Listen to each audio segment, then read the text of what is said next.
हमारा ख्वाब था कि वर्ल्ड टेस्ट चैंपियनशिप का फाइनल खेलेंगे और उस फाइनल को पूरा करने के लिए जिस कप्तान को ये पता ना हो कि हमने पहले फील्डिंग करनी है या पहले बैटिंग करनी है, और जिस टीम मैनेजमेंट को पिच तक रीड करना ना आए और बांग्लादेश उनको ग्रीन पैचेस दिखाकर ट्रैप कर जाए, उस टीम मैनेजमेंट और उस कप्तान को हम ना अहल ना कहें तो और क्या कहें। और जिस टीम के सबसे बड़े बंदे आकिब जावेद साहब को ये लगता हो कि हमारा सबसे बड़ा बैटर जिसका पूरी दुनिया में नाम है, पीएसएल में वो फुल फॉर्म में आकर रन्स कर रहा है, उसको टेस्ट में हम नहीं खिलाते और उसकी जगह पर हम यंग लड़कों को मौका देते हैं। और हमारा प्लान क्या है कि हमने वर्ल्ड टेस्ट चैंपियनशिप का फाइनल खेलना है। तो उस हवाले से चाहे बांग्लादेश हो या कोई भी टीम हो, हमारे लिए हर एक मैच अहम है और फाइनल की हैसियत रखता है।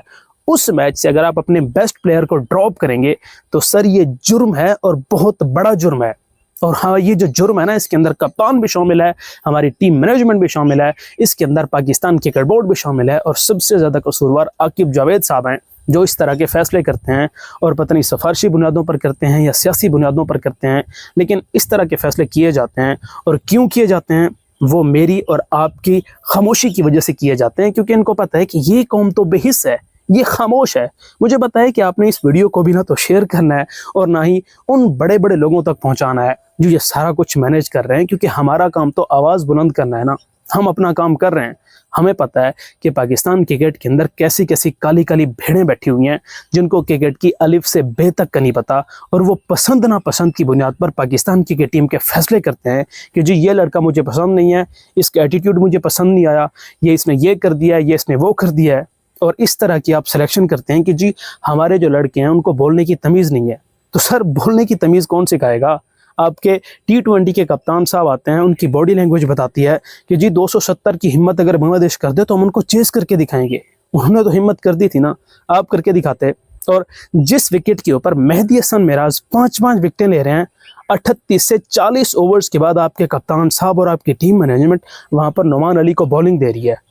मतलब हमारी टीम मैनेजमेंट को ये पता ही नहीं है कि ये जो पिच है वो स्पिनर्स के लिए मौजू है या फास्ट बॉलर्स के लिए मौजू है। और फिर आप कप्तानी की बात करते हैं, जी बाबर आजम बुरा था, फलां कप्तान बुरा था, ये बुरा है, वो बुरा है। सर बात कप्तानी की नहीं है, बात बहुत आगे तक पहुंच चुकी है जो आपको शायद समझ नहीं आई। जिस तरह बांग्लादेश ने ग्रीन पैच दिखाकर हमारी मैनेजमेंट को बेवकूफ़ बनाया है ना, इसी तरह से हमारा क्रिकेट बोर्ड भी हमें बेवकूफ़ बना रहा है और हमें हर बार नई कहानी करा दी जाती है कि जी हम सर्जरी करेंगे, हम ये कर देंगे, हम वो कर देंगे। लेकिन सर्जरी के बाद वही सारे के सारे नाम निहाद नाम जिन्होंने पाकिस्तान का नाम बदनाम किया होता है, 1-2 सीरीज़ से ड्रॉप होने के बाद फिर से पाकिस्तान टीम में आ जाते हैं। इनको कोई ड्रॉप करने वाला नहीं है। और अगर आप इसी तरह से टीम को चलाते रहेंगे तो रिजल्ट्स भी आपको इसी तरह से देखने को मिलेंगे। और मैं पिछले 2 सालों से यही आवाज़ बुलंद कर रहा हूँ कि इन काली भेड़ों को निकाला जाए जिनका क्रिकेट की अलिफ से बे तक कोई ताल्लुक नहीं है। जब तक ये पाकिस्तान की मैनेजमेंट से नहीं निकलेंगे और पाकिस्तान के बोर्ड से ये नहीं निकलेंगे और नॉन क्रिकेटिंग टाइप लोगों को आप नहीं बाहर निकालेंगे और सिर्फ क्रिकेट से ताल्लुक़ रखने वाले लोगों को आप अपने क्रिकेट बोर्ड में शामिल जब तक नहीं करेंगे, अपने फैसलों को दुरुस्त नहीं करेंगे, सियासी और सिफारशी बुनियादों पर अपने खिलाड़ियों की सिलेक्शन नहीं करेंगे, अपनी डोमेस्टिक क्रिकेट को जब तक नहीं बदलेंगे, आपका सर यही हाल होता रहेगा। और आगे भी चाहे आप जितना मर्जी कोशिश कर लें, आपकी टीम ने ऐसा ही परफॉर्म करना है और इसी तरह के रिजल्ट से आपको देखने को मिलने हैं। खैर, हमारी जो बात है वो बहुत बड़ी हो चुकी है। मैं यहाँ पर आया बताने तो आपको आया था कि पॉइंट्स टेबल को ज़रा हम डिस्कस कर लें। तो चौथे नंबर पर सी हमारी इस टेस्ट मैच से पहले टीम और अब 7वें नंबर पर सर पहुँच चुकी है। और आप ज़रा सोचें कि मैं यहाँ पर सिनेरियोज़ की बात कर रहा था कि अब हम कैसे WTC का फाइनल खेल सकते हैं। तो WTC का फाइनल खेलना तो दूर की बात, आप सर बांग्लादेश को अगला फाइनल तो ये हरा दें, आपके लिए तो यही फाइनल है ना, दूसरा टेस्ट तो हरा दें। और जब आप बांग्लादेश के साथ ऐसी परफॉर्मेंस दे रहे हैं तो आप ज़रा सोचें कि जब इंग्लैंड से आपका मुकाबला होगा, खुदा न खास्ता ऑस्ट्रेलिया से भी आपका मुकाबला हो जाता है, साउथ अफ्रीका, न्यूजीलैंड, इंडिया, इन जैसी टीमों के साथ आपने फिर क्या करना है। बांग्लादेश आपके साथ इतना बुरा कर रहा है कि आपको 100 रन से हरा रहा है, वो भी सिर्फ 250 रन के मार्जिन के ऊपर आप 100 रन से हार जाएं।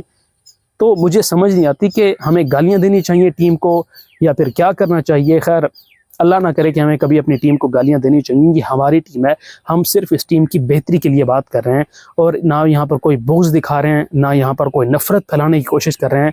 और मेरी बात अगर किसी को बुरी भी लगी हो या पाकिस्तान के कीबोर्ड में से किसी को बुरी लगी हो तो ये सिर्फ इस्लाह के लिए बात है। मैं ऑलरेडी माजरत करता हूँ इस बात से, लेकिन जब तक आप इस तरह की बातें और इस तरह के ओवरऑल चीज़ों पर काम नहीं करेंगे, आपकी क्रिकेट सर कभी सुधरेगी नहीं।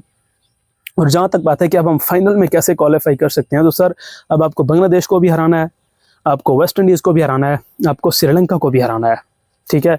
और फिर उसके बाद जो इंग्लैंड वाली सीरीज़ है, आपको वहाँ से एटलीस्ट अब एक टेस्ट मैच तो जीतना है और एक ड्रॉ करना है, और एक बेशक वो जीत जाए, मतलब सीरीज़ हमें अब बराबर करनी है, हारनी नहीं है सीरीज़। अगर हम वो सीरीज़ हारते हैं तो सर आपका पत्ता साफ है। और बाकी जो वेस्ट इंडीज़ वाली और जो श्रीलंका वाली सीरीज़ है वो भी आपको जीतनी है, तो फिर जाकर आपके थोड़े बहुत चांस बनेंगे, वो भी अगर बाकी टीमें हारेंगी तब।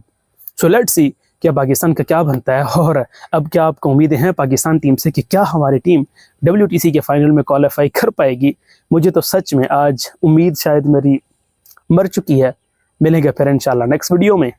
अल्लाह हाफिज़।